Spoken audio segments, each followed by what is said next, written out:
This is Israel's first presidential palace, and most of it is still buried underground. I'm standing on the roof. After the Maccabees freed Jerusalem, they found the first Jewish state since the Babylonian exile. Simon the Maccabee takes the title Nasi, the same word we use in modern Hebrew for president. And it's here in Jericho that his son John Hyrcanus, the second president, builds his winter palace, basically the ancient presidential residence of Israel. The rest of the palace is still underground. Over there, that's Area A, and Palestinian Bedouins have built all over the site of Herod's ancient palace. The neglect of this ancient World Heritage Site is truly shocking. This is where the Maccabees defended their ancient Jewish state. Welcome to the most important military base of Hasmonean Israel.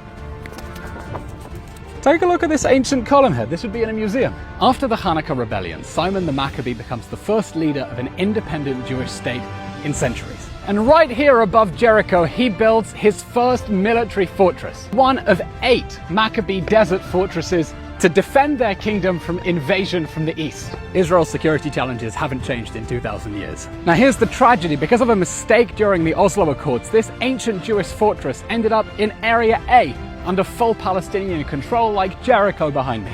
These walls are Byzantine, but no one has ever excavated the Hasmonean fortress underneath. The only work here is by looters, and look at that pile of rubble over there. Wow, this place is a real national treasure. This is where the story of the Maccabees was nearly cut short, not by enemies from outside, but from betrayal from within. It's 135 BCE, and Simon the Maccabee, the first leader of an independent Jewish state in centuries, comes to this fortress of Doc above Jericho. His host, Ptolemy, the governor of Jericho and Simon's trusted son-in-law. But Ptolemy has other plans.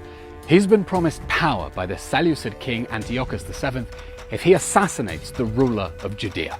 So on Tu B'Shvat, during a festive banquet, Simon and his 2 sons, Mattathias and Judah, are assassinated at the table.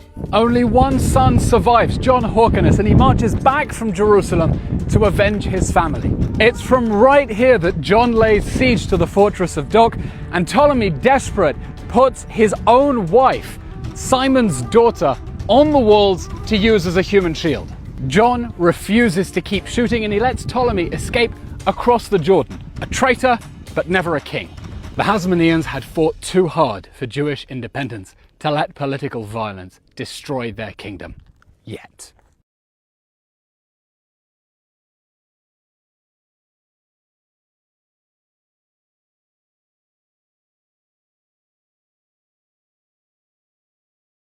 This is where the Hasmonean dynasty that began with the miracle of Hanukkah met its gruesome end. You're looking at the pool of King Herod's winter palace deep in the Judean desert. It's here that Aristobulus III was drowned on King Herod's orders. Over 100 years after the Maccabees freed Jerusalem, the Romans installed their own client, King Herod.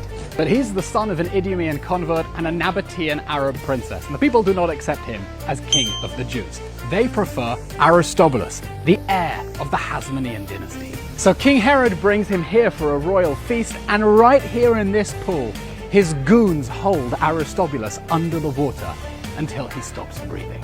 And this silent pool, completely neglected 2,000 years later, bears witness to the last breath of the Hasmoneans and to the ancient Jewish history of this land.